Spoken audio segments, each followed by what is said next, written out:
अस्सलामुअलैकुम। Of camera stories के एक न्यू एपिसोड के साथ मैं हूं Mazhar Malik. Thank you so much and love you so much. आप सबके प्यार भरे फीडबैक का, मोहब्बतों का, दुआओं का और स्पेशली मेरे व्हाट्सएप और कमेंट्स के नीचे लव यू सो मच लिखने का, क्योंकि जब आप ये मैसेज नीचे लिखते हैं तो मैं समझ जाता हूँ उस मोहब्बतों के पैगाम को आप आगे पहुँचा रहे हैं, नफ़रतों को ख़त्म कर रहे हैं। हमने एक दिन मर जाना है, कम से कम आपके अंदर एक सेटिस्फेक्शन होनी चाहिए कि मैंने नफ़रतों को ख़त्म करके मोहब्बतों को बांटा था, किसी का दिल नहीं दुखाया था।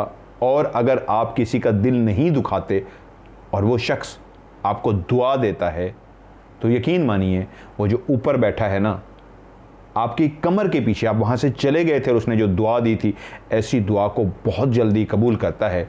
जो उसके और उसके रब के बीच में एक सिलसिला बनता है और वो हाथ उठा के कहता है इस शख्स के लिए या मेरे मालिक ये कर, तो वो दुआ फ़ौरन कबूल होती है।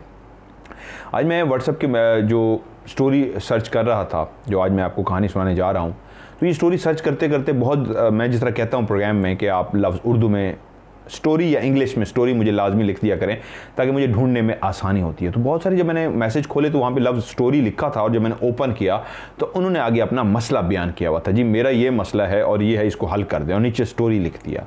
तो मैं इसी ऑफ कैमरा के तवज्जो से आप सबको बता दूं, वो तमाम लोग जो इस तरह गलत बयानी करते हैं और झूठ लिखते हैं, मसला लिखने के लिए नीचे लव स्टोरी लिख देते हैं, तो माजरत के साथ मैं एडवांस में कह रहा हूँ, आप सबसे एडवांस में आगे के लिए भी माजरत।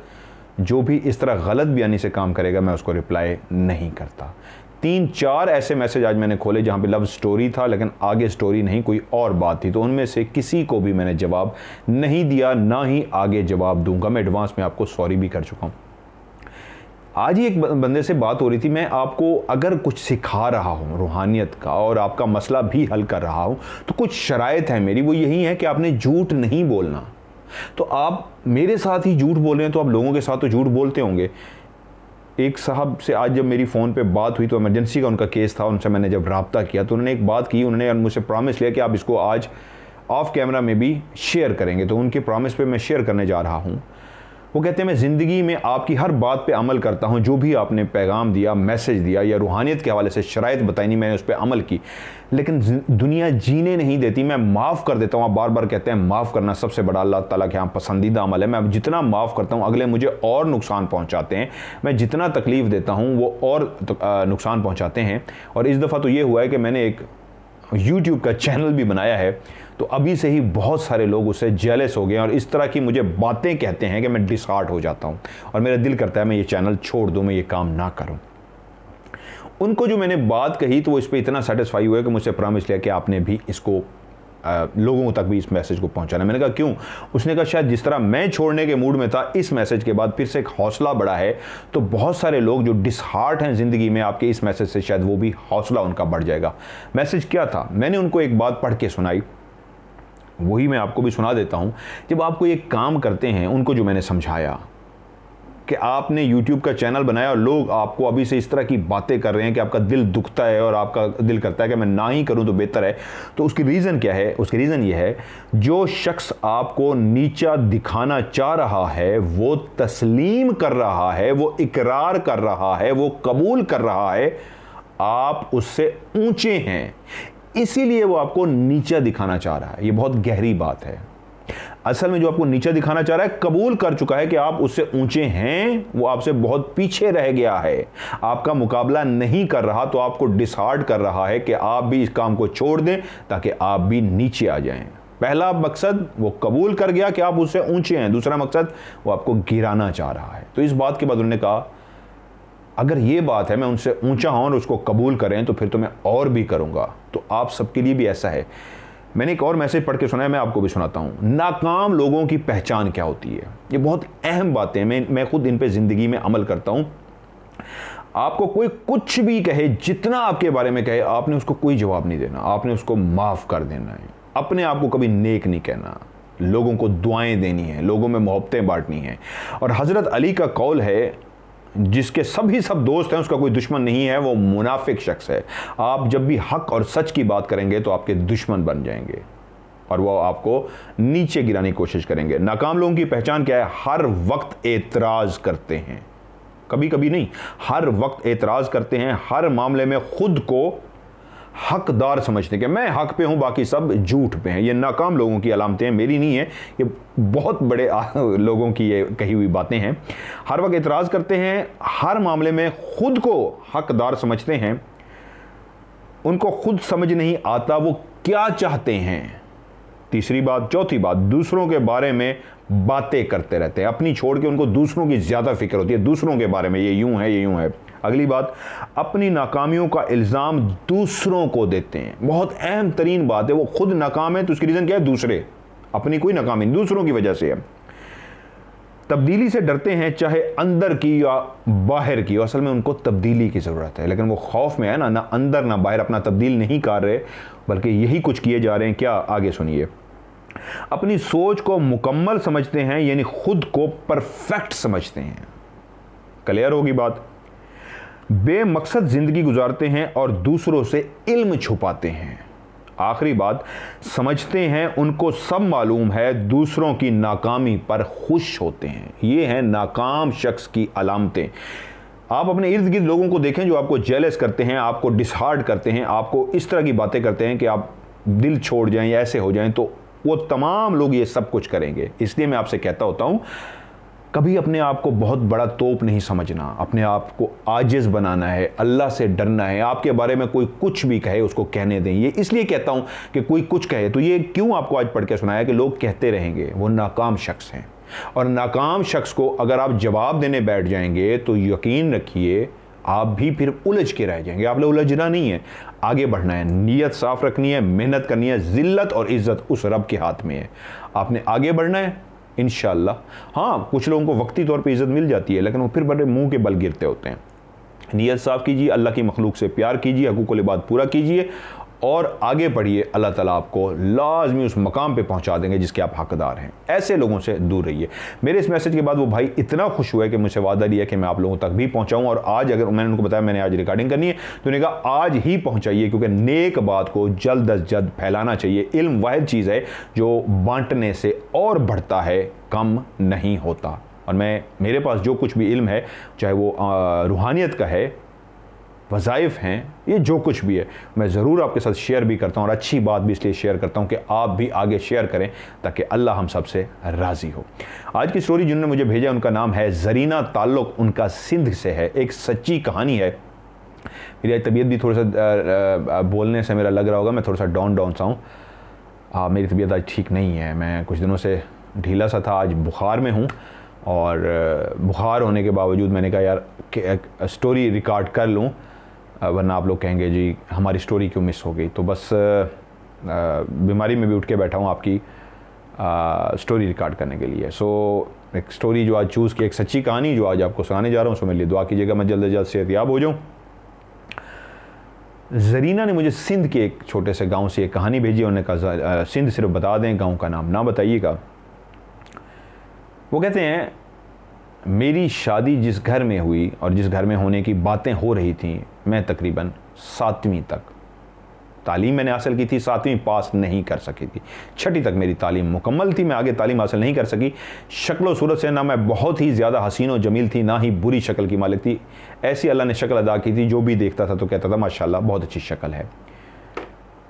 वो कहती हैं कि मैं अपना इखलाक प्यार क्या बयान करूं, बस वालिदैन ने जो तरबियत दी थी उस पर अमल करते हुए कोशिश करती थी लोगों का दिल ना दुखाऊं, किसी के लिए बुरा ना सोचूं, और जितना ज़्यादा हो सकता था लोगों की मदद भी करती थी। मदद सिर्फ पैसों की नहीं होती, मदद हर हवाले से होती है। मेरे लिए एक रिश्ता आया और मुझे पता लगा जिससे मुझे शादी के लिए हाँ की जा रही है। वो लड़का तो बहुत शरीफ है, लेकिन कुछ अमीर नहीं, बहुत ज़्यादा खाती पीती फैमिली से नहीं है, एक मज़दूर तबका फैमिली से उसका ताल्लुक़ है।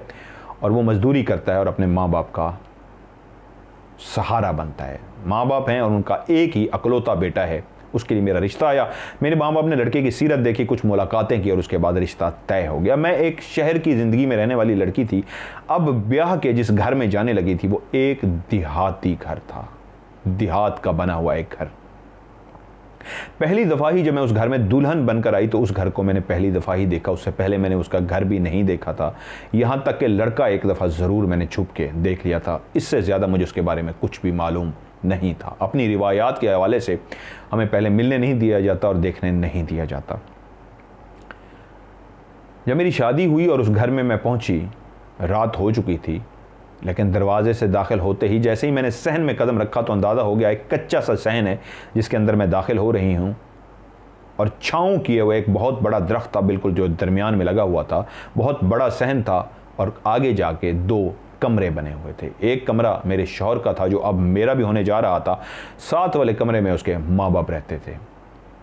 साइड पे एक सीढ़ियाँ बनी हुई थी छोटी सी, जो चढ़ के आप छत पे भी जा सकते थे। ये एक कच्चा घर था लेकिन साफ सुथरा घर था, मट्टी से बना हुआ घर था, लेकिन घर के मकीनों ने उस घर को साफ सुथरा रखा हुआ था। जब सुबह होकर उस घर को मैंने रोशनी में, सूरज की रोशनी में देखा तो अंदाज़ा हुआ जिस घर में मैं लाई गई हूँ इस घर में गुर्बत टपकती है। इस घर में घर की खदो खाल देख के अंदाज़ा होता है, दरो दीवार देख के अंदाज़ा होता है कि कभी कभी इस घर के मकीन हो सकता है भूखे भी रहते हों। घर की चीज़ें जो रखी हुई थी और कमरे का जो हाल था और जिस तरीके शादी के मौके पे घर को डेकोरेट किया गया था, सजाया गया था, तो अंदाज़ा होता था कि इस घर के रहने वाले कुछ ज़्यादा पैसे से इनकी दोस्ती नहीं है, बहुत ज़्यादा दूरी है पैसे से। और वो किस सूरत में होती है? वो गुर्बत की सूरत में होती है। सुबह जब मैं उठी तो मैंने देखा एक बहुत बड़ा सा सहन है जो कच्चा सा बना हुआ है, और जिस कमरे से मैं बाहर निकली थी ये भी एक कच्चा मकान था, साथ वाला भी कमरा था, साथ वाला भी एक कच्चा कमरा था, जिसके 2 दरवाजे, दोनों कमरों के आगे जो दरवाजे थे वो ऐसे बंद होते थे, जो 2 दरवाजे होते, सिंगल नहीं, और एक एक खिड़की लगी हुई थी दोनों में। दरख्त बहुत ही घना दरख्त था। ये एक पीपल का दरख्त था जो छाँव के लिए था, और ये इतना फैला हुआ था घर के अंदर, छाँव ऊंचा था कि पूरा दिन को जब सूरज आता तो इतनी इसकी छाँव फैल जाती कि आप आराम से वहाँ पे 3-4 चारपाइयाँ डाल के भी लेट सकते थे। मेरा शौहर एक अच्छा इंसान था और सास और ससुर भी बूढ़े थे लेकिन बहुत अच्छे थे, मेरा ख्याल रखते थे। मेरी ज़िंदगी बहुत ही अच्छी गुजरने लगी। वक्त गुजरता रहा, यहाँ तक के पहले मेरी सास फौत हुई और उसके जैसे ही अल्लाह को प्यारी हुई तो उसके कुछ अरसे बाद मेरा ससुर भी इस दुनिया से चला गया। लेकिन जब मेरी सास इस दुनिया से गई और अभी मेरा ससुर जिंदा था, इसी घर में हमारे साथ था, तो उन्हीं दिनों अल्लाह ने हमें खुशी अता की और मेरे यहाँ एक बेटी की पैदाइश हुई। बेटी का नाम भी जो मैं रखने जा रहा हूँ वो एक फ़र्ज़ी नाम है, सकीना। उन्होंने कहा है, मैंने कहा क्या फ़र्ज़ी नाम रखूँ? उन्होंने कहा सकीना रख दें। माँ का नाम ज़रीना भी फ़र्ज़ी है और बेटी सकीना भी फ़र्ज़ी नाम है। उनके यहाँ एक बेटी पैदा हुई जिसका नाम सकीना रखा गया। सकीना अपनी माँ से शक्ल सूरत में बहुत प्यारी थी, बहुत हसीन और जमील नहीं थी, लेकिन ऐसी भी नहीं थी कि कोई एक दफ़ा देखे और दूसरी दफ़ा मुंह फेर ले। जो भी कहते एक दफ़ा देखता तो वो दोबारा देखता ही रह जाता। उसकी रीज़न ये थी कि एक गरीब घर के अंदर पली बढ़ी थी, इसलिए शायद बहुत ज़्यादा हसीन और जमील मैं नहीं कह रहा। उस माँ का कहना यह है कि अगर यही बच्ची किसी अमीर के घर में होती तो हसीन और जमील कहलाती, क्योंकि जो 5% कमी थी वो उसके कपड़े जूते पूरे कर देते। तो वो उस घर में जो गुर्बत हर वक्त फैली हुई थी, तो उस गुर्बत की वजह से उसको हमने जिस तरह के कपड़े पहनाए थे तो इसलिए वो शहजादी होकर भी थोड़ी सी शहजादी नहीं लगती थी। शौहर बहुत ख्याल रखता था और जैसे ही सकीना इस दुनिया में आई तो मेरा पूरा ध्यान मेरी बेटी की तरफ लग गया। जो हमारा घर था उसके साथ साथ दीवार से दीवार जुड़े हुए घर थे और तमाम लोग एक दूसरे का बहुत ख्याल रखते थे। इस गांव का माहौल ये था कि बच्चे जैसे ही धूप ख़त्म होती, शाम निकलती, तो बाहर चले जाते और आपस में खेलते, और जैसे ही अंधेरा फैलने लगता अंदर दाखिल हो जाते अपने अपने घरों में। मेरे से जो भी एक तरबियत हो सकती थी बेटी की वो मैंने माँ बन के देखभाल की अपनी बेटी सकीना की, और बहुत ज़्यादा उसका ख्याल रखा। लेकिन एक चीज़ जो थोड़ी सी अजीबो गरीब सी थी वो ये थी, ये बच्ची मुसलसल खामोश रहती थी। जिस तरह बाकी बच्चे रोते हैं ये रोती नहीं थी। और जब भी मैं उसको कमरे में लिटा के बाहर काम कर रही होती तो मुझे हंसने की आवाज़ें आती। जब मैं अंदर जाती तो मेरी बेटी खेल रही होती थी। ये बात मुझे बहुत अच्छी लगती थी कि माशाअल्लाह कैसी मेरी बच्ची है, अल्लाह ताला ने मुझे अता की है, जो बहुत कम रोती है, बहुत कम रोती है। रोती तो थी लेकिन बहुत कम, ना होने के बराबर हंसती रहती थी, खेलती रहती थी। वक्त बढ़ता रहा। मेरा शौहर जो मजदूरी करता था वो जो कुछ भी कमाता मेरे हाथ में ला के रख देता और मैं घर को चलाती थी। एक दिन मैं कमरे में गई तो मेरी बच्ची उसी तरह हंस रही थी। तो मैंने बच्ची को उठाया और उठा के ससुर ने आवाज़ दी तो मैं उनको लेके ससुर के कमरे में चली गई। बच्ची को मैंने उठाया हुआ था, ससुर मुझसे पानी मांग रहे थे। तो मैंने कहा ये मैं बच्ची को ज़रा आपके पास लिटा रही हूँ, मैं पानी लेके आती हूँ। मैं जैसे ही पानी लेके ससुर के कमरे में गई तो मेरे ससुर बच्ची के साथ खेल रहे थे, लेकिन खेलते खेलते एक अजीब व गरीब बात हुई, वो चुप से हो गए।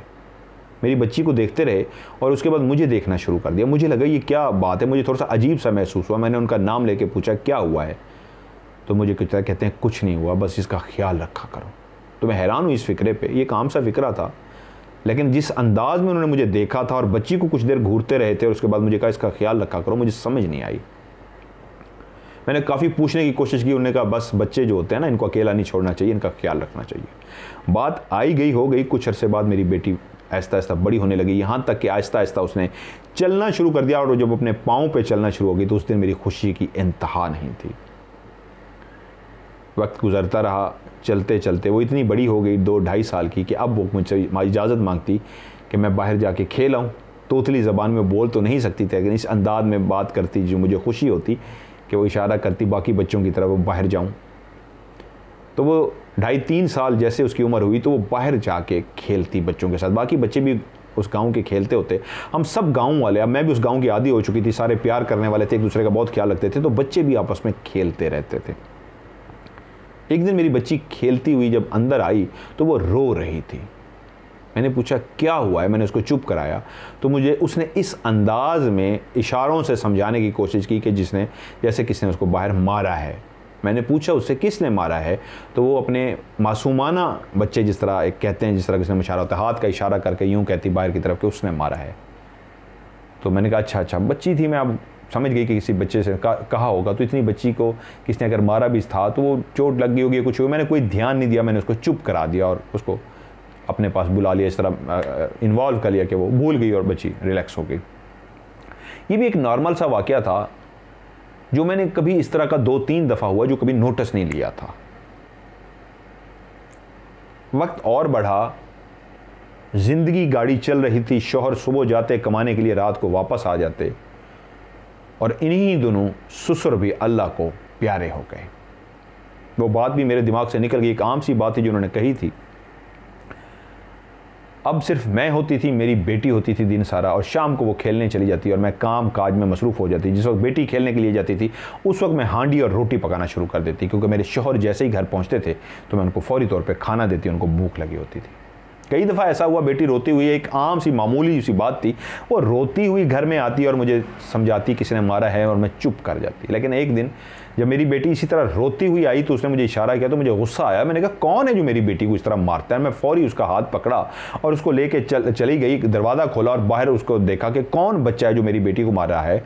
तो मैंने देखा कोई भी नहीं है, शायद जिस बच्चे ने मारा था वो भी अब अपने घर को जा चुका था। मैंने कहा किसने मारा है, तो वो यूँ इशारा करे सामने। तो मैं समझ गई इस जगह पे ये खेल रहे थे और इस जगह पे ही उसको किसी बच्चे ने मारा है। मैंने कहा अच्छा, अब वो कल आएगा तो मैं उसको मारूंगी। अपनी ज़बान में उसको समझाया और बच्ची चुप हो गई।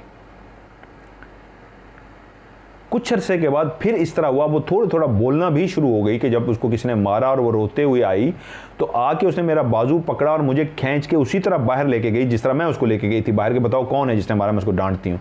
तो मुझे उसने बाजू पकड़ा, मैंने किसने मारा है, तो वो सर हिलाए हाँ। तो मैंने कहा उसको मैं मारूँ, थप्पड़ लगाऊँ, कहती हाँ। तो वो बच्ची मुझे खींच के लेके गई। जब मैं बाहर गई तो सामने इशारा करती थी इसने मुझे मारा है। मतलब मुंह से तो अभी इस तरह प्रॉपर नहीं कह सकती थी, लेकिन समझा पा रही थी इसने मारा है। और मैं सामने देखूं तो मुझे सामने कुछ भी नजर आए। मैं कहूँ किसने, वो कह रहे इसने। मैं समझ गई एक बच्ची है, इस जगह पे किसी ने उसको मारा है और इसलिए वो यहाँ पे इस तरह मुझे समझा रही है। मैं फिर उसको अंदर लेके आ गई और चुप कर गई। लेकिन एक दिन बैठे हुए मुझे कोई काम याद आया, ओहो मैंने ये काम करना था। तो मैं उठी तो एकदम मुझे याद आया मिर्चें भी ख़त्म हैं। तो मैंने कहा वो काम बाद में करती हूँ, पहले मैं मिर्चें देख लूँ। अब मिर्चें जब घर में नहीं थी तो हमारे देहात के अंदर एक रिवायत होता है, नमक मिर्च इस तरह की चीज़ कम हो जाए तो आप अपने शौहर को जिम्मे लगा देते हैं कि कल वो आता हुआ ले आएगा, लेकिन अभी के लिए आप जाके किसी हमसाये से मांग लें। और ये हमारे आम सा एक कल्चर था। मेरे घर से भी वो चीज़ें मांगते, मैं उनको दे देती और मैं भी जब मांगती तो वो मुझे दे देते थे। मैंने कहा मैं साथ वालों घर से जाके मिर्चें जल्दी से पहले ले आऊँ। और मैं जैसे ही अपने गेट से बाहर निकली तो मैं पहली निगाह जिस चीज़ पे पड़ी वो मेरी बेटी थी जो सामने बैठी खेल रही थी। आज उसके साथ कोई भी बच्चा नहीं खेल रहा था। तो मैं हैरान हो गई कि ये अकेली खेल रही है, कोई बच्चा इसके साथ नहीं खेल रहा। लेकिन मुझे इस वक्त ज़्यादा टेंशन यही थी कि हांडी जल जाएगी, मैं पहले मिर्चें लेके आऊँ। मैंने उसको अकेला खेलते हुए देख के उसकी तरफ देख के मुस्कुराई, उसने मेरी तरफ नहीं देखा, वो अपने खेलने में मसरूफ़ थी। मैं चली गई और हमसाई के घर से मैंने मिर्चें कहीं, उन्होंने मुझे दे दी और मैं मिर्चें लेके जैसे ही वापस आ रही थी तो उसी लम्हे जो मंज़र मेरी आंखों ने देखा तो मैं कांपना शुरू हो गई और मुझे पसीने छूट गए। मेरी दिल की धड़कन शदीद तेज़ हो गई कि मेरी बेटी उठ के खड़ी हुई थी और किसी को ऐसे हाथ से पीछे कर रही है, लेकिन उसके सामने कोई भी नहीं है। और उसी लम्हे जो मेरी मंज़र मेरी आंखों ने देखा, जिसकी वजह से मैं शदीद खौफज़दा हुई, ऐसा महसूस हुआ जैसे मेरी बेटी को किसी ने धक्का दिया है, क्योंकि वो खड़े खड़े पीछे की तरफ इस तरह जाके गिरी, बहुत दूर नहीं जाके गिरी, अपनी जगह से ऐसे जाके पीछे गिर गई। और उसने उसी लम्हे रोना शुरू कर दिया और मैं भी जब उसके पास खड़ी थी, उसने मुझे भी देख लिया तो उसने फ़ौरी उसी तरीके इशारा करके उंगली कर दी कि इसने मुझे मारा है। आज वो बात मुझे समझ आई थी जो अक्सर कहती थी बाहर लाके कि इसने मारा है और बच्चे नहीं होते थे। तो आज मेरी आंखों ने जो मंजर देखा था तो उस लम्हे कोई भी नहीं था और वो अकेली बैठी खेल रही थी। वापस जब मैं आई तो वो किसी के साथ फिर मसरूफ़ थी, बात करने में, इशारे करने में। और जब उसको धक्का पड़ा और वो रोई तो कंप्लेन क्या कर रही, शिकायत क्या कर रही है कि इसने मारा है। किसने? वो जो मुझे कोई नज़र नहीं आ रहा। तो कहती है मैंने धड़कने दिल से इस तरह इशारा किया कि इसने मारा है। तो वो गर्दन हिला रही है, हाँ इसने। और मैं जिसकी तरफ इशारा कर रही थी वो एक खाली जगह थी और मैंने उस तरफ कैसे इशारा किया था, क्योंकि जब मैं बाहर निकली थी मिर्चें लेके किसी के घर से तो उसी वक्त मेरी बेटी जिस तरफ मुंह करके खड़ी थी तो मैंने अंदाज़ा लगाया अगर कोई है तो इसी तरफ है। तो मैंने इसलिए उंगली का इशारा किया, इसने? तो उसने कहा हाँ। मैंने एकदम अपनी बच्ची को उठाया और तेज़ी से उठा के घर आ गई जल्दी से और बेटी को सीने से लगा के बैठी रही कि ये मैंने मंजर क्या देखा है। अब मैं परेशान सी हो गई कि ये क्या है क्या नहीं, और इंतज़ार करने लगी कि मेरा शौहर आए और मैं उसको ये बात बताऊं कि मेरी आंखों ने ये क्या मंजर देखा है। रात हुई, मेरे शौहर घर पहुंचे, खाना शाना खा के बैठे। जब वो फ्री हुए तो मैंने उनको जब ये वाक़या सुनाया तो वो भी एकदम से पहले परेशान हो गए, फिर मुस्कुरा पड़े और कहा क्या हो गया अल्लाह लोके, अल्लाह की बंदी ऐसे होता रहता है। बच्चे हैं, कभी डर जाते हैं, कभी वहम आ जाता है, और वैसे भी बच्चों को इस तरह की चीज़ें से मतलब उन्होंने उस बात को इस तरह लिया कि अगर बच्चे के साथ कुछ हुआ भी है तो एक आम सी बात है, इसमें कोई परेशानी वाली क्या बात है। और बच्चे कभी कभी इस तरह कह ही देते होते हैं। मेरे बारे में भी मेरी माँ कहती होती थी अक्सर बचपन में, मैं इस तरह पता नहीं किधर इशारे करता रहता था, होता कोई भी नहीं था, ये आम सी बात है, परेशान ना हो। वो समझ गई कि मैंने जो मंजर देखा है मेरे शौहर ने उसको उस तरीके से सीरियस नहीं लिया। अब ये होता था कि जब भी वो खेलने के लिए जाती तो वो बाहर कोशिश करती, माँ जब भी बेटी अकेली होती तो उसको मना कर देती, अकेले नहीं खेलना, उसको लेके आ जाती। जब वो बच्चों के साथ खेल रही होती तो उसको जाने देती। 3-4 दफ़ा जब माँ ने ऐसे किया कि वो अकेली बैठी थी और उसको वो अंदर लेके आ गई तो बेटी ने रोना शुरू कर दिया और ज़िद करना शुरू कर दिया माँ के साथ कि मुझे छोड़ दो, मुझे खेलने दो। लेकिन माँ फिर भी लेके आ गई। और जब तीसरी दफ़ा माँ ऐसे ही उठा के लेके आई तो उसके बाद बेटी ऐसी 2-3 दिन खामोश हुई, बाहर खेलने भी नहीं गई और गुमसुम सी हो गई, ना किसी से बात करे, ना खेले, ना कुछ, चुप सी। माँ बात करे और बेटी ऐसे लगे जैसे गुमसुम सी मासूम बच्ची किसी से बात ही नहीं कर रही है, खफा हो गई है। उसने ये बात फिर से शौहर को कही और शौहर ने फिर उस तरह बात को इस अंदाज में लिया, लाइट अंदाज में, कि बच्चे हैं, कभी बोलते हैं, कभी हंसते हैं, क्या हो गया, तुम इतना सीरियस क्यों हो रही हो, इन बातों को दिल पे क्यों ले रही हो। और जब तीसरी दफ़ा वो लेके आई थी और बच्ची 2-3 दिन जब इस तरह खामोश रही तो एक दिन उसने खुद से उठी, बच्ची को उठाया और जाके उसी जगह जहाँ वो खेलती थी बिठा दिया, चेक करने के लिए दरवाजे में जाके खड़ी होगी क्या मेरी बेटी खेलती है। तो देखा वो जो गुमसुम सी उसकी बच्ची थी साथ ही मिट्टी में हाथ डाल के किसी के साथ खेलना शुरू हो गई। और आज जो आंखों ने मंजर देखा था वो इंतहाई खौफनाक था कि जिस तरह बेटी इस तरह हाथों से मिट्टी को अपने पास इकट्ठा करती और हाथों से खेलती तो दूसरी तरफ भी मिट्टी उसी तरह जमा हो रही थी। कोई और था जिसके हाथ नज़र नहीं आ रहे थे, लेकिन वो भी मिट्टी के साथ इस तरह खेल रहा था कि मिट्टी उसी तरह हिलजुल रही थी, लेकिन नज़र कुछ नहीं आ रहा था। माँ जिसका दिल धड़क रहा था, जो आजमाने के लिए आई थी, जो डरी हुई थी, वो परेशान सी होगी कि या अल्लाह ये क्या माजरा है। वो भागती हुई गई इस बात को देखने के बाद कि कोई और भी खेल रहा है, उस तरह मिट्टी हिलजुल रही है। तो भागते हुए अपनी बेटी को तो अंदर ले आई, उस बेटी को जो थोड़ी देर पहले तो बिल्कुल अजीब सी हालत में थी, गुमसुम सी, बोल नहीं रही थी, लेकिन वहाँ पहुँचते ही फिर से बोलना शुरू हो गई, नॉर्मल हो गई थी, रिलैक्स हो गई थी। फौरी तौर पे उसने अपनी बेटी को अंदर उठा के ले आई, लेकिन अंदर आज आते ही बेटी ने ना सिर्फ रोना शुरू कर दिया, बल्कि आज उसके हाथ पांव अजीब से मुड़ना शुरू हो गए। माँ थी, उसने चीखना शुरू कर दिया कि मेरी बेटी को क्या हो गया, हाय मेरी बेटी को क्या हो गया है। तो मोहल्ले वाले भी भाग के आ गए, और जब उन्होंने आके देखा तो बच्ची के हाथ पांव अजीब अंदाज में मुड़े हुए थे और आंखें एक जगह पे रुकी हुई थी। सब परेशान हो गए, गांव वाले भी, और बाकी जिसको पता लगता गया सारे भाग के उसके पास आते गए देखने के लिए कि क्या हो गया है सकीना को। यहाँ तक कि उसके वालिद को भी इतला पहुंचा दी गई थी। वो अपनी दुकान से भागता हुआ पहुंचा तो बेटी को इस हालत में देख के एक बुजुर्ग ने मशवरा दिया, फलां मस्जिद के जो इमाम साहब हैं उनके पास लेके जाओ, लगता है कि बच्ची के ऊपर कोई साया हो गया है। वालिद ने उसी वक्त बच्ची को उठाया, बेगम को साथ लिया, भागते हुए वहाँ पे पहुँचे, और वहाँ पे मौलवी साहब ने, कारी साहब ने जब बच्ची के ऊपर पढ़ाई की तो बच्ची थोड़ी देर के बाद नॉर्मल हो गई। कारी साहब ने कहा इसमें परेशान होने वाली बात नहीं है, बच्चों के साथ कभी कभी ऐसा हो जाता है, आप इतना दिल छोटा ना करें। बीवी से पूछा कि आपको कुरान मजीद पढ़ना आता है? उसने कहा जी मुझे पढ़ना आता है। तो उन्होंने कहा ये वाली जो आयत है, ये सूरत है, आप पढ़ के इस पर दम कर दिया करें, परेशान ना हो, ऐसी कोई परेशानी वाली बात नहीं है। अब शौहर वहीं पे ही कारी साहब के सामने बीवी की तरफ मुतवज्जो हुआ, और उसने कारी साहब के सामने ही पूछा इसको हुआ क्या था। तो उसने आज वो वाकया सुना दिया जो पहले शौहर को सुनाया था। शौहर ने कहा था कोई बात नहीं, दूसरी दफ़ा भी उसने कहा था कोई बात नहीं, और आज का वाकया भी सुना दिया कि आज मेरी आंखों ने ये मंजर देखा है जो गुमसुम सी थी। जब मैं उसको बाहर लेके गई और जैसे ही उसने किसी के साथ खेलना शुरू कर दिया और मट्टी इस तरह हुई तो मैं उसको लेके अंदर आ गई, और मैं जैसे आई तो वो चीख रही थी, चिल्ला रही थी, और साथ ही उसके साथ ये मसला हो गया। कारी साहब जो कुछ देर चुप बैठे सुनते रहे थे, उसने कहा मैं आपको ये बात इसलिए नहीं बता रहा था कि आप दोनों मियाँ बीवी परेशान हो जाएंगे, बच्ची के साथ साया ही हुआ है, लेकिन इस उम्र में बच्चे इस तरह इस ना नज़र आने वाली मखलूक जिसको जिन कहते हैं इस तरह खेलते हैं, लेकिन आपने उस बच्चे के साथ इसको नहीं खेलने दिया तो वो गुस्से में इसके साथ आ गया। कोई बात नहीं, इसको खेलने दिया करें, अगर वो इसको कोई नुकसान पहुंचाएगा या कोई मसला होगा तो आप मेरे पास ले आइएगा, वो इसको नुकसान नहीं पहुंचाएगा, कोई जिन का बच्चा ही है जो उसके साथ खेल रहा है। वो लोग दोनों घर तो पहुंच गए, लेकिन माँ अंदर से डरी हुई थी, और बाप ने कहा इतना क्यों इसको दिमाग पे सवार कर रही हो, अगर मकारी साहब ने कहा है वो बच्ची को नुकसान तो नहीं पहुंचाता, मैं भी देखूंगा, परेशान ना हो, तुम ना जाने दिया करो, कभी कभी चली जाएगी बच्ची तो कोई बात नहीं है। अब माँ उसको अगर बाहर जाने भी देती तो उसके सर पे खड़ी होती और बच्चों के साथ देखती कि वो खेल रही है तो खेलने देती, वरना फौरन उसको अंदर ले आती और पढ़ के उस पर दम करती।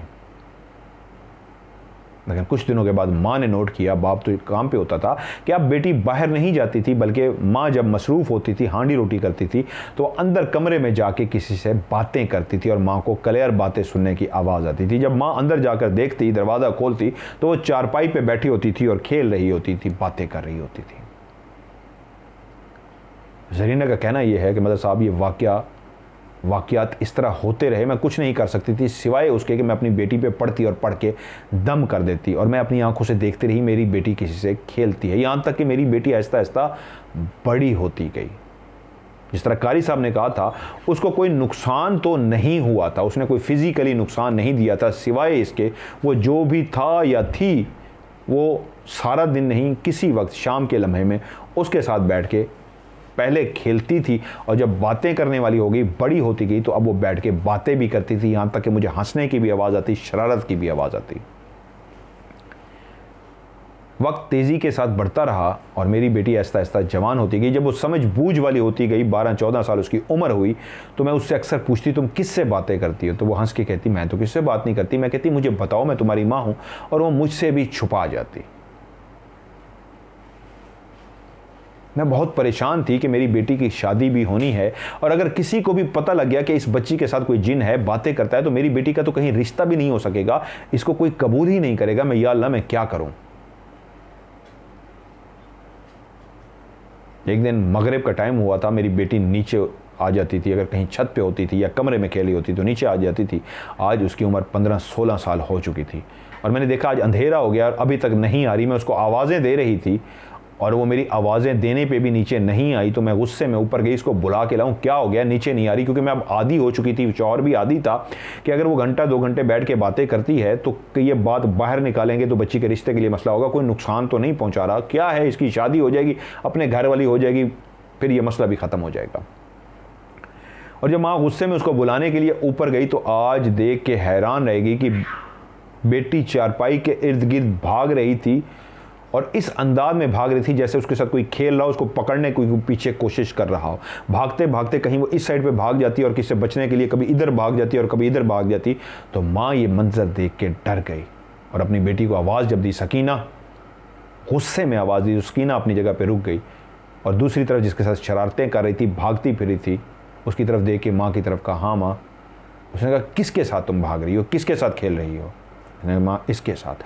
आज पहली दफ़ा के था कि माँ के सामने इजहार कर रही थी, कबूल कर रही थी, हाँ मैं किसी के साथ खेलती। उसने कहा, इसके साथ। मैंने कहा, कहाँ है ये? उसने कहा, ये खड़ा है। उसने कहा, तुम कहीं ज़हनी तौर पे पागल तो नहीं हो? अगर कोई खड़ा है तो मुझे क्यों नहीं नज़र आ रहा? मुझे लगता है तुम दिमागी तौर पे वो नॉर्मल नहीं हो। माँ जो अंदर से जानती तो थी, लेकिन बेटी को इस तरह मजबूर कर रही थी कि सुनने वाला भी इस बात को सुने और अपना आप जाहिर करे ये क्या है। माँ ने कहा, अगर कोई है, तुम झूठ नहीं बोली, तो उसको कौन है, मुझे भी नजर है, मैं भी तो देखूं कौन है ये। तो बेटी ने आज पहली दफ़ा माँ के सामने उसको कहा, मेरी माँ को भी नजर आओ ना, मेरी माँ भी तुम्हें देखना चाहती है। जरीना का कहना यह है कि सर, वो पहला दिन था जब मेरी बेटी जवान थी और मैंने उसको अपनी आंखों से देखा, और जिस तरफ मेरी बेटी ने इशारा किया कि ये देखो माँ, वो कह रहा है मैं नज़र आ रहा हूँ, और जब मैंने उस सिमत में देखा तो उस सिमत में एक काला साया सा था, जो बिल्कुल काला स्याह सा था, और एक बिल्कुल जितना एक लड़के का कद होता है, जिस तरह एक 18-20 साल 24 साल का एक लड़के का कद होना चाहिए, 5 फुट 8 इंच 5 फुट 10 इंच का, उस तरह का उसका कद था। ना ही वो पतला था, ना ही वो मोटा था, एक बिल्कुल दरमियाना सा, स्मार्ट सा, जिस तरह बंदा होता है, बिल्कुल एक स्मार्ट सा, वो एक ह्योला सा था जो उस जगह पे खड़ा हुआ था। अगर मुझे कुछ इस काले स्याह बिल्कुल ब्लैक शैडो के अंदर कोई चीज़ नज़र आई थी तो वो आंखें थीं जो उसने खोली थी, जो लाल लाल थीं, जो उसका सर भी बना हुआ था, बिल्कुल इंसान की तरह था। उस सर के अंदर भी मुझे कुछ भी नज़र नहीं आया, ना ही नाक, ना ही मुंह, ना ही होंठ, ना ही कान, कुछ भी नहीं, सिवाय 2 आंखें थीं जो बहुत ही बड़ी बड़ी थीं और अजीब से थीं। जिस तरह इंसान की इस तरह आंख होती इस तरह नहीं थी, इस तरह तिरछी आंख थी, दोनों ऐसे तिरछी आंखें थीं, और वैसे झपक रहा था लाल अंगारे की तरह, जिस तरह जलता हुआ कोयला होता है, लाल सुर्ख, उस तरह की वो आंखें थी जो झपक रहा था, और सिर्फ शैडो ही शैडो था, ब्लैक साया था जो एक मेरे सामने खड़ा हुआ था। और जैसे ही वो नजर आया, मेरे मुंह से हल्की सी चीख निकल गई, और जैसे ही मैंने चीख मारी तो मेरी आंखों के सामने वो स्याह ह्योला ख़त्म हो गया, और मैंने बेटी को कहा, नीचे आ जाओ, और मैं उसका हाथ पकड़ के नीचे ले आई। मैं इतनी अंदर से डर गई थी कि मैं अपनी बेटी से भी आज आंखें नहीं मिला पा रही थी, कोई बात मुझे समझ नहीं आ रही थी। शौहर को भी मैंने रात को रोटी, खाना, पानी सब कुछ दिया, लेकिन मैं गुमसुम सी रही, चुप हो गई। 2 दिन मुझे सोचते में, 2 रातें सोचने में लग गई कि या अल्लाह मैं क्या करूं। ये कोई दूसरी रात थी, 2 दिन गुजर चुके थे, तीसरी रात थी तो मेरी बेटी मेरे पास आई और उसने मुझे कहा, माँ वो कह रहा है इस बात का किसी को बताना नहीं, वरना मैं नुकसान दे दूंगा। तुम्हारी ख्वाहिश पे मैंने तुम्हें अपना आप दिखाया है, लेकिन अब इस बात का किसी से जिक्र ना करना। इस बात के बाद जरीना कहती है, मैं और ज़्यादा परेशान हो गई कि या अल्लाह, ये मेरे ऊपर एक और इम्तिहान शुरू हो गया है कि मैं किसी को बताऊं भी ना, अगर मैं बताऊंगी नहीं तो इसका हल कैसे होगा। अंदर ही अंदर मुझे ये दुख, ये परेशानी खाए जाने लगी कि या अल्लाह, मेरी बेटी का क्या बनेगा, या अल्लाह क्या होगा। मैं बहुत परेशान रहने शुरू हो गई। अपनी बेटी को देखती थी, उसे नज़रें चुलाती थी, क्योंकि जो भी था आज उसको मैंने देख तो लिया था, अब मैंने उसको देख तो लिया था, लेकिन अब दिमाग में एक ही बात थी जो अभी से मुझे धमकी दे रहा है, मेरे बारे में बताना नहीं, वरना मैं नुकसान पहुंचा दूंगा। मेरी बेटी भी उसके साथ खुश है, सिवाय एक शाम के वो मुझे नज़र नहीं आता। मैं इसका हल क्या करूं? मैं अंदर ही अंदर कुड़ती रही और सोचती रही। शौहर इस बात को उस अंदाज में लेने को तैयार नहीं है, और इस गांव में कारी साहब के अलावा कोई है नहीं, मैं क्या करूं। फिर एक ऐसा वाकया हुआ कि मजबूरन मुझे शौहर के साथ बात करनी पड़ी। एक रात, सर्दियों की रात थी, हम कमरे में सोए हुए थे क्योंकि अब मैं, मेरा शौहर और मेरी बेटी ही इस घर में थे। सास ससुर तो अल्लाह को प्यारे हो चुके थे। सर्दियों की रात थी, कमरे बंद होते हैं, बाहर काफ़ी ठंड होती है। वॉशरूम जो हमारा था, इन कमरों से निकलते थे, सहन था, उल्टे हाथ पे हमारा किचन बना हुआ था और बिल्कुल सामने एंड पे जाके कोने पे वॉशरूम बना हुआ था। शदीद ठंड थी, मुझे ठंड लग रही थी, मुझे वॉशरूम की तलब हुई, तो मैं वॉशरूम के लिए उठ के लिए जैसे ही मैंने दरवाज़ा खोला और मेरी निगाह उस दरख्त पे पड़ी तो मेरी जान वहीं पे ही निकल गई। मुझे ऐसे लगा मैं बुत सी बन गई हूँ। वो एक ऐसा खौफनाक मंजर था जो मेरी आंखों ने देखा कि कोई भी माँ वो मंजर देख के बर्दाश्त नहीं कर सकती। मेरी बेटी उस दरख्त के साथ एक झूला बंधा हुआ था और उस झूले पे बैठी झूल रही थी, और उसके साथ एक झूला था जो खाली था, वो भी उसी तरह ही हिल रहा था जिस तरह मेरी बेटी हिल रही थी। यानी कि दो लोग थे, एक मेरी आंखों को बेटी मेरी नज़र आ रही थी, साथ वाले झूले पे जो था मुझे नज़र नहीं आ रहा था। लेकिन जिस बात पे, जिस मंजर पे मेरी जान निकल गई थी, वो एक काली स्याह बिल्ली थी जो उस तने के ऊपर बैठी हुई थी जहाँ पे झूले बंधे हुए थे। ये तो मैं समझ गई थी, इस झूले पे अगर मेरी बेटी बैठी है तो दूसरे झूले पे वही ब्लैक शैडो, वही काला स्याह है जो बैठा हुआ है। लेकिन दूसरा ऊपर वो जो काला स्याह अजीब सा बिल्ला बैठा हुआ था, वो इस अंदाज में मेरी तरफ देखना शुरू हो गया। उसकी लाल सुर्ख आंखें थी जैसे अभी मेरे ऊपर हमला कर देगा। मैं खौफ के मारे वापस भागी और चीखने वाले अंदाज में शौहर के पास गई और उसको उठाया। उठो उठो उठो, बाहर देखो। मेरा शौहर जो गहरी नींद में था वो हड़बड़ा के उठ बैठा। क्या हो गया उसने मुझे? मैंने कहा बाहर देखो, अपनी आंखों से मंजर देखो। और जब मैं बाहर गया, वो मेरे साथ बाहर आया, तो बाहर ना ही कोई झूला था और ना ही कोई काला बिल्ला। मेरा शौहर आंखें फाड़ फाड़ के बाहर देखता रहा और मुझसे पूछा, हाँ क्या दिखाना चाह रही हो, दिखाओ मुझे। मैं बहुत कांप रही थी। उसने मुझे नॉर्मल किया, पानी पिलाया, बिठाया और मुझे कहा क्या दिखाना चाहती थी, क्या हुआ है तुम्हें, तुम डरी हो, कोई ख्वाब देखा है? मैंने कहा नहीं, ख्वाब नहीं था, एक सच्चा मंजर था जो मैंने देखा है। उसने कहा क्या? मैंने उसको मंजर बताया कि उसके साथ भी कोई बैठा झूल रहा था, जो कि ऊपर जो बिल्ला था वो बिल्ला नहीं था, वो इतने बड़े साइज़ में था कि मैंने ज़िंदगी में इतना बड़ा बिल्ला नहीं देखा। एक कुत्ते जितना बड़े साइज़ का काला बिल्ला था और मेरी तरफ घूर रहा था जैसे मेरे ऊपर हमला कर देगा। शौहर ने कहा अल्लाह की बंदी, अगर ऐसा था तो मुझे क्यों नहीं नज़र आया? तुमने जैसे ही देखा बकौल तुम्हारे, तुमने फौरी मुझे जगा दिया। और मुझे जगने में कितनी देर लगी है? थोड़ी फ़ौरन में जाग गया हूँ, यही 15-20 सेकंड लगे होंगे। 15-20 सेकंड में इतनी जल्दी में झूले भी ख़त्म हो गए, बेटी उठी भी सही। और दोनों ने जाके देखा तो बेटी गहरी नींद सो रही थी। अब शौहर इस बात को समझ चुका था कि बीवी बेटी के बारे में सोचती सोचती नींद पागल हो गई है। वैसे भी जरीना मुसलसल इतने अरसे से जो सोच रही थी, शौहर पहले ही बदगुमान हो चुका था कि इसको दिमाग में बातें फंस गई हैं और ख़ुद से बातें सोचती रहती हैं। वो आज रात सो नहीं सकी, माँ बन के ये सोचती रही कि मैंने जो देखा था वो सब सच था। लेकिन बाद में जो शौहर ने देखा वैसा कुछ भी नहीं था। शौहर भी मुझे ये समझने लगा है मैं नींद पागल सी हो गई हूँ, अधूरी पागल सी हो गई हूँ, तो ये क्या था? अब माँ अक्सर रात को उठती खौफ के मारे, जरीना का कहता है मैं बाहर झांकती तो बाहर कुछ भी नहीं होता था।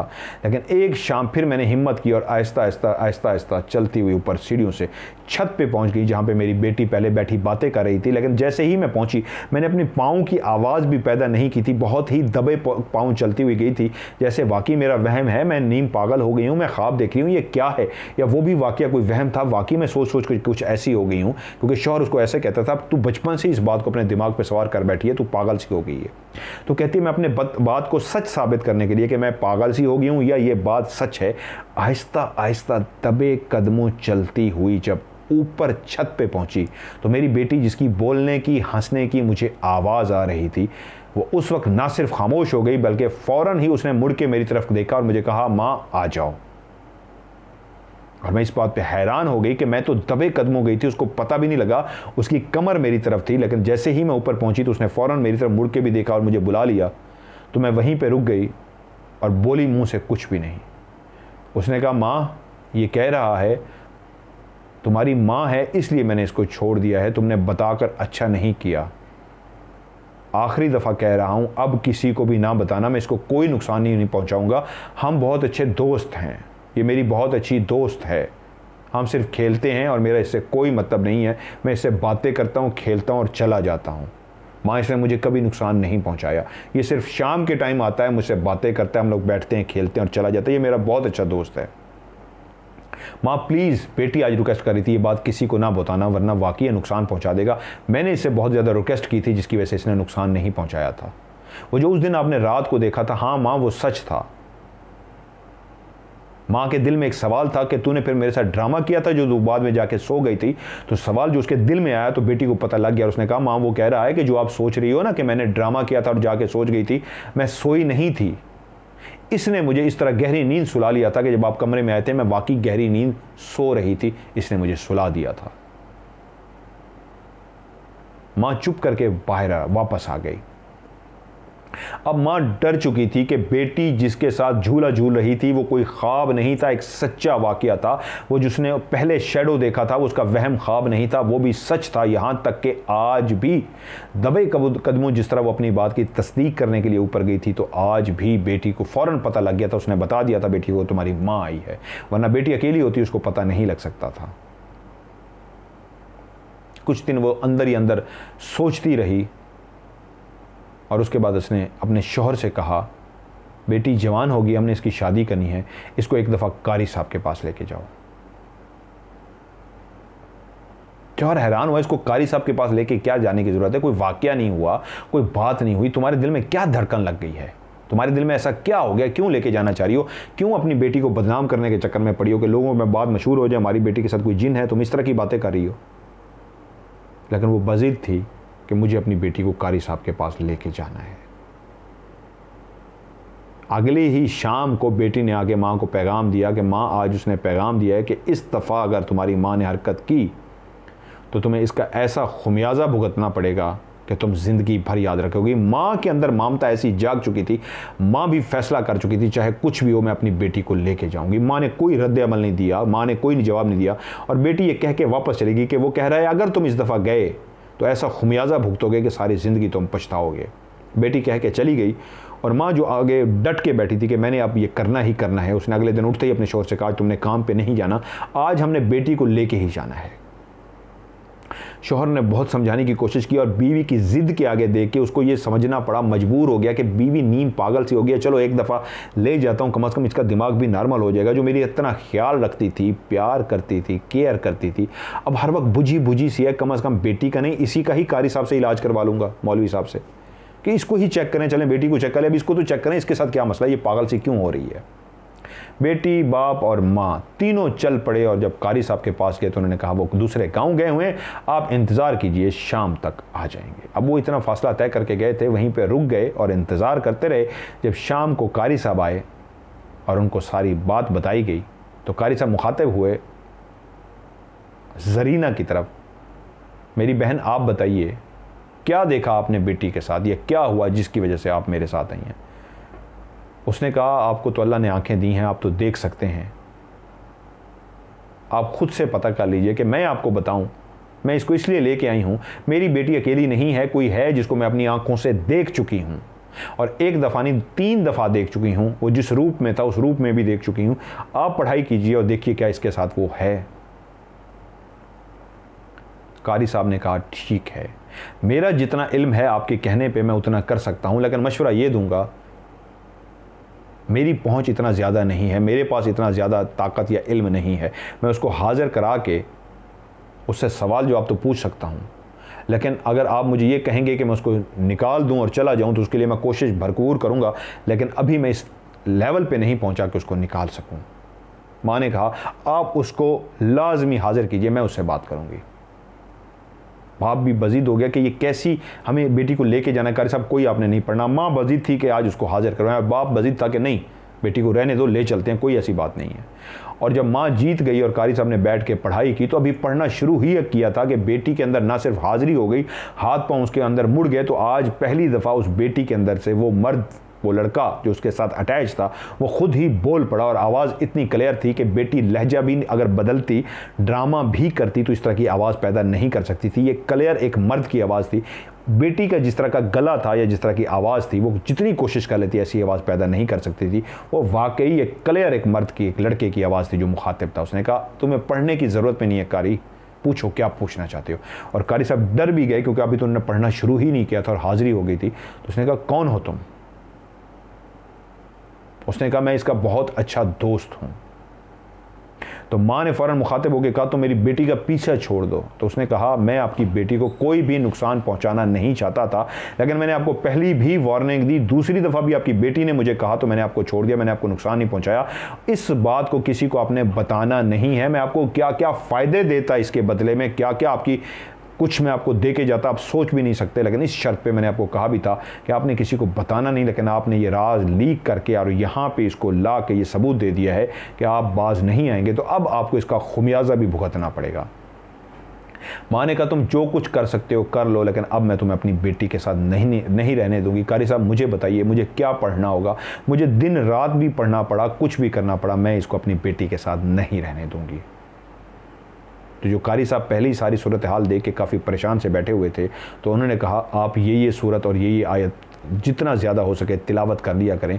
और मुखातिब हुए उस जिन से जो सामने हाजिर था कि तुम एक आग से बने हुए हो और ये मिट्टी से बनी हुई इंसान है, तुम्हारा कोई एक पर्दा है जो अल्लाह ताला ने इंसानों और जिन्नात के बीच में डाला है, तुम्हें इसको छोड़ देना चाहिए। तुम्हें अपनी ही जो बने हुए मखलूक है, तुम्हारी बिरादरी है, उनके कबीला है, उनके पास जाना चाहिए। इंसान को इस तरह तंग नहीं करना चाहिए। उसने कहा मैं इसको कभी तंग ना करता, इसी तरह इसके साथ रहता, चाहे ये इसकी शादी भी कर देते मैं इसके साथ रहता और हर वक्त मैं इसके पास ना होता, कभी कभी जब मुझे मौका मिलता मैं इसके पास आता, लेकिन मेरा राज जो इन्होंने लीक किया है मैं इसकी सज़ा ज़रूर दूंगा। तो कारी साहब ने पूछा क्या राज लीक किया है?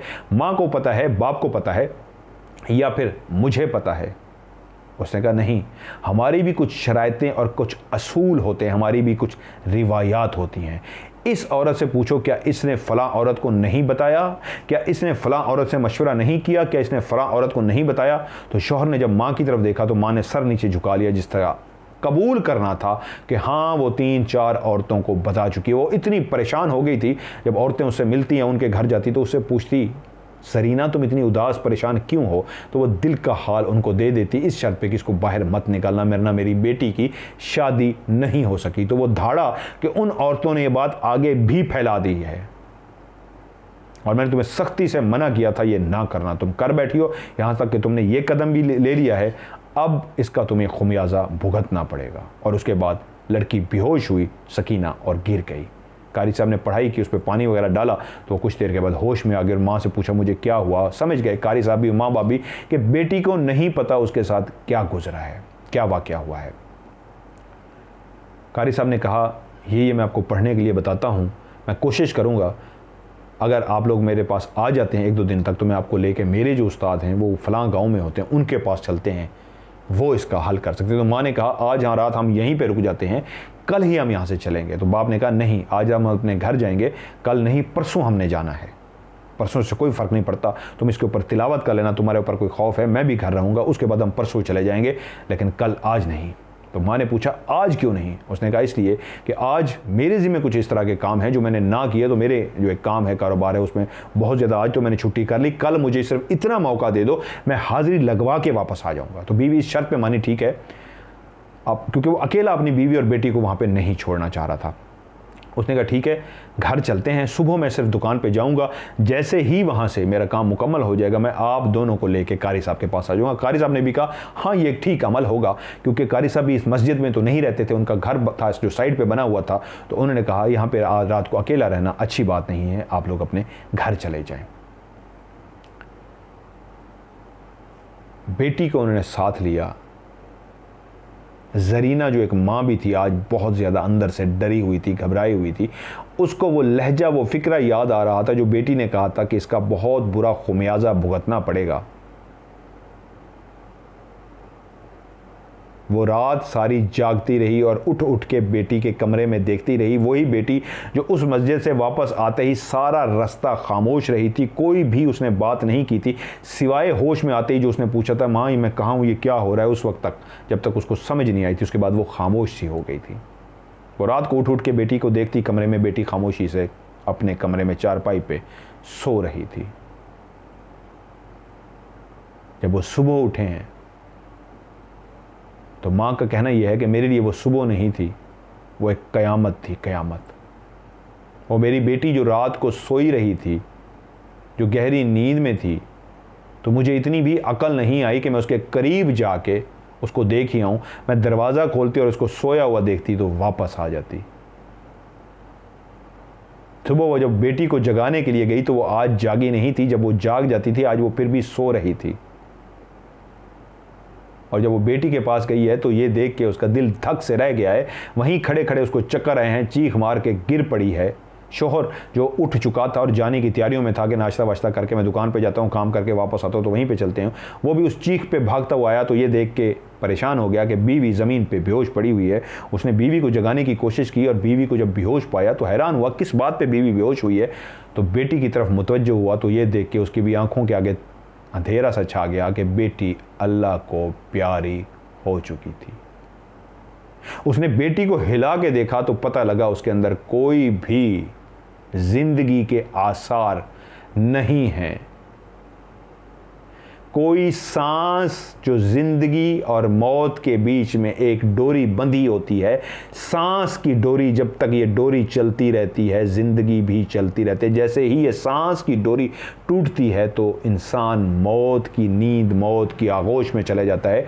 तो जरीना की बेटी सकीना जिंदगी की डोर टूटने से मौत की आगोश में जा चुकी थी। बाप ने चीखना चिल्लाना शुरू कर दिया, रोना शुरू कर दिया। साथ वाले भी भाग भाग के आ गए और जब पहुंचे तो एक मंजर था खौफनाक। बाप नीम पागल सा था, बेटी अल्लाह को प्यारी हो चुकी थी, मां बेहोश थी। फिर भी गांव वालों ने हिम्मत की कि वाकई सकीना मर चुकी है या बेहोश है या क्या है। तो हिम्मत करके बाप को भी हौसला दिया। माँ घर में बेहोश पड़ी रही, होश नहीं आ सकी और उसको लेके गए, लेकिन डॉक्टरों ने तस्दीक कर दी। उस इलाके के जो भी हकीम और डॉक्टर थे उन्होंने कहा हाँ इसको तो मरे हुए काफ़ी देर हो चुकी है, इसका तो जिस्म तक अकड़ चुका है। माँ को तो होश आ गया लेकिन माँ किसी को पहचान नहीं रही थी, नीम पागल सी थी। सब कोशिश कर रहे थे कि वो रोए, उसकी दिल की भड़ास निकले या नॉर्मल हो सके, लेकिन वो गुमसुम सी थी, वो चुप सी थी। सकीना को सुपुर्दे खाक कर दिया गया ज़मीन की मट्टी के अंदर। ज़मीन से बने हुए इंसान को, जो ज़मीन से मट्टी से बना हुआ इंसान ज़मीन के हवाले हो गया। वो घर आज उजड़ चुका था, बहुत बुरा खुमियाजा भुगत चुका था वो घर, वो जो कह के गया था कर गया था। माँ जब नॉर्मल हुई तो किस तरह हुई कि बाप जो धाड़े मार मार के रो चुका, अपना भड़ास निकाल चुका, तो उसने कहा बेटी तो इस दुनिया से चली गई, रब की रज़ा, अब ये मेरी बीवी ना मर जाए। तो उसने कोशिश की कि इसको थप्पड़ मारे, इस तरह किया कि वो होश में आ सके, उसको झंझोड़ा। और एक लम्हा ऐसा आया कि शदीद झंझोड़ने पर उसने चीख मारी और रोना शुरू कर दिया। ये एक ऐसा लम्हा था कि रोने पे, चीख मारने पे शौहर शुक्र अदा कर रहा था कि मेरी बीवी वापस आ गई, वरना रोने पे चीखने पे कोई शुक्र अदा नहीं करता। उसके बाद वो इतना रोई, इतना रोई, इतना रोई, कहते हैं कि तमाम गांव वाले फिर से जमा हो गए जो उस घर के दुख में, गम में बराबर के शरीक थे। वो भी रो पड़े उस माँ को इतना रोता, बलबलाता, चीखता देख के। और जब आहिस्ता आहिस्ता ज़िंदगी की तरफ वो लौटी, एक लंबा सफ़र था माँ के लिए, जो वो एक नीम पागल सी, नीम बेहोश सी, जो चुप चुप सी हो गई थी। ज़िंदगी के सफ़र में उसको बहुत टाइम लगा। एक ही बेटी थी, उसके बाद रब ने कोई औलाद भी नहीं दी थी, लेकिन वो काफ़ी बेहतर हो गई, ज़िंदगी की तरफ लौट आई। उसके बाद उसने तमाम तवज्जो अपनी अपनी इबादत की तरफ कर ली। वो हर वक्त जब भी टाइम मिलता वो इबादत में मसरूफ़ रहती। फिर अल्लाह ने ऐसा उस पर रहम किया, ऐसा करम किया कि कोई अगर आता और वो किसी को दुआ भी देती तो उसकी दुआ भी कबूल होती और लोग उसे दुआएं देने के लिए आते रहे। वो काफ़ी कलमात पढ़ती, काफ़ी चीज़ें पढ़ती और अल्लाह ने उसकी कलाम के अंदर, उसकी बातों के अंदर ऐसी बरकत डाल दी कि लोग उससे शफायाब होने लगे। उसने किसी से पैसा नहीं लिया, कोई पीरी फ़कीरी नहीं की, अपने गाँव वालों की सिर्फ मदद करती, अपने आप को शो नहीं करवाया। और जब मेरा उनसे रब्ता हुआ, मेरी इस टॉपिक पे, रूहानियत पे उनसे डिस्कस हुई, तो बातों बातों में उन्होंने कहा मेरी भी ज़िंदगी की एक दुख भरी कहानी है। बड़ी मुश्किलों से वो राज़ी हुई इस कहानी पे सुनाने के, वो मानने को तैयार नहीं थी। जब मैंने कहा सुनाई तो उन्होंने मुझे जब कहानी सुनाई तो उन्होंने बहुत सारी चीज़ें कहा, ये कुछ बीच में से निकाल दीजिएगा, क्योंकि मैं बज़िद था कि इस कहानी को अगर आपकी इजाज़त हो तो मैं सुना दूँ। तो उन्होंने कहा ठीक है, इस कहानी के इस हिस्से को बीच में से निकाल दीजिएगा, ये वाला हिस्सा सुना दीजिएगा। तो उनकी ही ख्वाहिश पे बहुत सारी बातें जो उन्होंने कही थी वो मैंने कहानी में से निकाल दी हैं, और जो उन्होंने कही थी बातें सिर्फ उतनी ही कहानी सुनाई है। आज वो काफ़ी बूढ़ी हैं, शौहर भी उनके अल्लाह को प्यारे हो चुके हैं, वो अकेली हैं, अल्लाह ताला उनका बंदोबस्त कर रहा है, निज़ाम ऐसा है उनका चल रहा है, वो किसी से कोई पैसे नहीं लेती, लेकिन राज़िक वो है, रिज़्क का वादा उसका है, तो इज़्ज़त के साथ वो उसको रिज़्क अल्लाह ताला की ज़ात फराहम कर रहे हैं। मेरी उनकी रूहानियत के साथ डिस्कस रहती है, और मेरे पास कुछ चीज़ें हैं तो मैं उनको बताता हूँ, वो कुछ चीज़ें सिखाने वाली होती हैं तो मुझे सिखाती हैं। तो अल्लाह के नेक लोग हर जगह पे मौजूद होते हैं, लेकिन गुमनाम होते हैं। वो भी गुमनाम ज़िंदगी गुजारी हैं, पीर फ़कीर बन के नहीं कर रही। किसी को ये नहीं शो करवाया हो कि मैं आमिल हूँ या स्पिरिचुअल स्कॉलर हूँ, आए मुझसे मदद करें, नहीं ना, वो अपना बताती हैं। बस कोई नज़र आ जाए तो वो कहती हैं उसी तरह जिस तरह आप करते हैं कि पढ़ के फूंक मार देना चाहिए, मैं भी ऐसा ही करती हूँ। अल्लाह के नेक हर जगह पे मौजूद हैं। उन्होंने जिस मकसद के लिए मुझे इजाज़त दी इस कहानी की, तो उन्होंने मुझे एक फ़िक्रा जो कहा कि सबसे कहिएगा सुनने वालों से जो आपकी कहानी सुनते हैं, मेरी बेटी के लिए दुआ कीजिएगा, अल्लाह उसको जन्नतुल फिरदौस में जगह अता फरमाए। मैंने उनसे पूछा आपकी बेटी की डेथ किस वजह से हुई थी? उसने कहा इसी बात का दुख था कि काश मैं उस वक्त बेहोश ना होती, होशो आवाज़ में कायम होती, तो शायद मैं देख सकती मेरी बेटी के साथ हुआ क्या। उस वक्त उसके सामने एक तरफ बीवी थी जो नीचे ज़मीन पे बेहोश पड़ी हुई थी, और एक तरफ बेटी थी जो इस दुनिया को छोड़ चुकी थी, और ख़ुद उसके आगे दुनिया उस वक्त घूम रही थी, ख़ुद उसको भी आंखों के आगे अंधेरा छा रहा था कि वो क्या करे। उसके घर में तो क़यामत आ चुकी थी, वो ख़ुद भी फ़ैसला नहीं कर पा रहा था मैं क्या करूं। वो तो गांव वालों ने मिलके उसको होश कुछ दिया, उसको कुछ सहारा दिया, और बेटी को उठाया और तस्दीक कराने के लिए गए कि वो ज़िंदा है या मर चुकी है। और उन्होंने जब तस्दीक की कि हाँ वो मर चुकी है, तो उसके बाद वो ख़ुद हवास बाख्ता हो चुका था कि घर जाके उस बेहोश बीवी का भी पता सुध करूं कि उसका क्या बना, और इसका भी अब कफन दफन का करना है। वो एक ऐसा शख्स था जो सुबह जाता और कमा के वापस आता अपनी बीवी, उसके अलावा उसको ज़िंदगी का पता ही नहीं था। ज़रीना का कहना यह है कि अगर मैं उस वक्त बेहोश ना होती तो शायद मैं ज़रूर पता लगाने की कोशिश करती, मैं ज़रूर कोशिश करती कि मुझे पता लगे मेरी बेटी के साथ हुआ क्या है। मैंने उनसे फिर सवाल किया, क्या आपने उस बेटी, उस अपनी बच्ची के जाने के बाद भी कभी उसको दोबारा अपने घर में महसूस किया? कि एक ऐसा सवाल था। इस सवाल के बाद काफ़ी देर खामोशी रही, इतनी खामोशी कि मैं समझा शायद कॉल डिस्कनेक्ट हो गई है। मैंने पूछा हेलो, तो उनकी आवाज़ आई जी। तो मुझे लगा कि नहीं वो कॉल पे मौजूद हैं, लेकिन सवाल के बाद खामोशी बहुत लंबी हो गई थी। मैंने कहा क्या मैंने जो आपसे सवाल पूछा है आप इसका जवाब देना पसंद करेंगी? उन्होंने आगे से जवाब दिया, मैं इसका आपको कोई जवाब नहीं दे सकूंगी, और एक माँ से मैं ज़्यादा ज़िद करके इसका जवाब पूछ भी नहीं सकता था, क्योंकि मैंने कहा ना, उन्होंने कहा कि ये वाली बातें निकाल दीजिएगा। मैंने वो कहानी में से बातें निकाल दी। तो जब उन्होंने कहा इसका जवाब का कहा नहीं, इस तरह का जवाब दिया, तो मैंने भी उनको तंग नहीं किया। ये एक सच्ची कहानी है जो उनके साथ गुजरी है। मैंने क्यों सुनाया इस कहानी को, और मैंने उनसे क्यों इजाज़त ली कि क्या इस कहानी को सुना दूं, तो उसकी रीज़न ये है, बहुत सारे लोगों के दिमाग में सवाल पैदा हुए होंगे, क्या माँ ने निकालने की कोशिश की वो गलत अमल था? क्या वो बेटी माँ की वजह से मरी?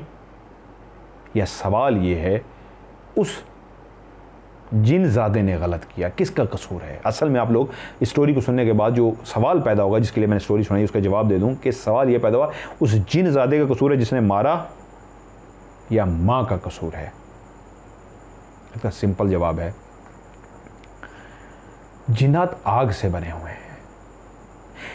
जिन्नात जब इंसान के अंदर दाखिल होते हैं तो इंसान को इतना ज़्यादा तकलीफ़ होती है कि आप लोग सोच भी नहीं सकते। और जिस तरह दाखिल होने पे तकलीफ़ होती है, इस तरह बाहर निकलने पे भी इंसान को तकलीफ़ होती है। जब जिन्नात किसी के साथ जुड़ जाते हैं, अटैच हो जाते हैं, तो उसके बाद अगर आपने उनको निकालना है तो किसी कामिल के पास जाएं, किसी पहुंची हुई हस्ती के पास जाएं, ऐसे शख्स के पास जाएं जो वाकई कर सके, दरमियाना ना हो कि कहे मैं इतना कर सकता हूं, इससे ज़्यादा नहीं, वरना नुकसान होता है। वो जो कारी मौलवी था, उसके बाद बेटी को डायरेक्ट लेके जाने के बजाय माँ बाप जाते और उससे वाक़े का डिस्कस करते तो शायद ये वाक़या ना होता। माज़रत के साथ मेरी बहन, आप भी ये स्टोरी सुन रही होंगी जो मैं ये फ़िक्र अपनी तरफ से कह रहा हूँ, कि आपको गलत नहीं कह रहा मैं, माज़रत, आई एम रियली सॉरी, मैं सिर्फ ये कह रहा हूँ, जिन्नात बहुत ताकतवर हैं, बहुत ताकतवर हैं।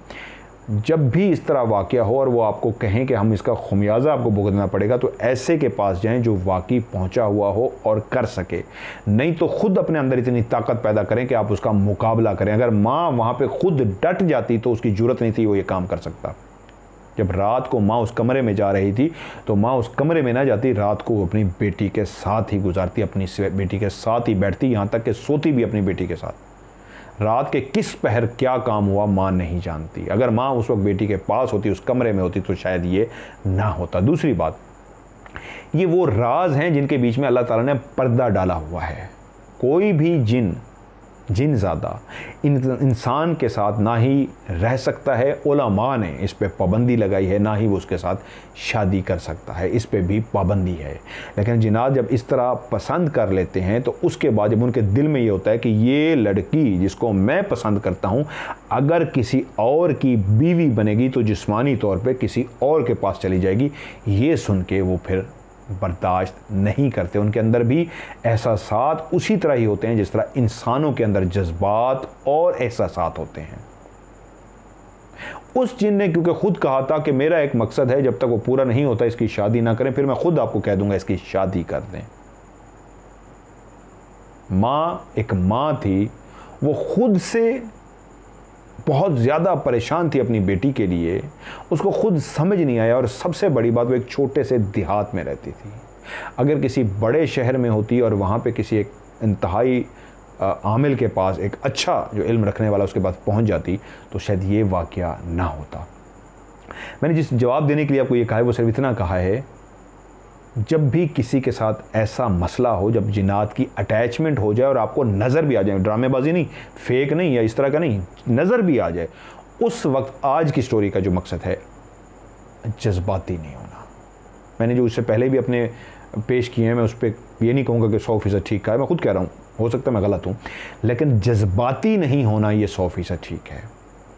कोई भी ऐसा काम, जिस तरह एक आग लगी है सामने, उसको बुझाने के लिए आप उसमें कूद पड़ें तो आप भी जल जाएंगे। जज्बाती होने के बजाय ऐसा इक्विपमेंट यूज़ करें, वो आग बुझाने वाला आला इस्तेमाल करें, चादर फेंकें, तो आप भी बच जाएंगे और उसको भी बचा लेंगे। तो माँ वहाँ पे माँ थी, माँ से तो बड़ी हस्ती कोई नहीं, माँ जज्बाती हो गई क्योंकि तोड़ करने वाला इतना कामिल नहीं था, फिर भी माँ ने अपनी तरफ से कोशिश की। खैर, इस पर ज़्यादा बोलना अच्छा नहीं है। अल्लाह ताला हमारी उस बहन को, उस बेटी को जिसका नाम सकीना था, जन्नतुल फिरदौस में बुलंद दर्जात अता फरमाए।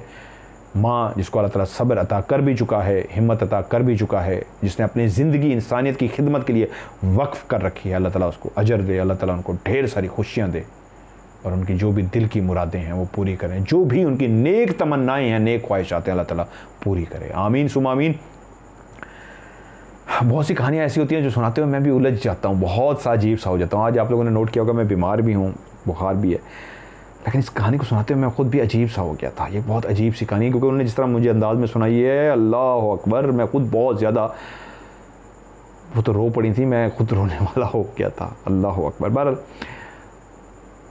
इस स्टोरी को भी लाइक कीजिएगा, माँ के लिए ढेर सारी दुआएं कीजिएगा और बेटी के लिए ढेर सारी दुआएं। आप भी अपनी स्टोरी भेजना चाहते हैं, मुझे वॉइस मैसेज करके भेजिए या स्टोरी लिख के भेजिए, और लफ्ज़ उर्दू या इंग्लिश में स्टोरी भी लाजमी लिख के भेजना है मेरे व्हाट्सअप नंबर पर। अगर किसी ने स्टोरी लिखा और स्टोरी ना हुई, कोई और बात हुई, तो उसको मैं कोई भी जवाब आगे भी नहीं दूंगा। मेरा व्हाट्सअप नंबर है, पाकिस्तान से जो बाहर वाले हैं पाकिस्तान का कोड मिलाएंगे +9231366550। रिपीट कर देता हूँ, +9231665550। और जो पाकिस्तान से मिलाएंगे वो डायरेक्ट नंबर मिलाएंगे 0313665550। आज की स्टोरी से मज़हर मलिक को दीजिए इजाज़त। अपना ढेर सारा ख्याल रखिएगा। खुदा हाफिज़।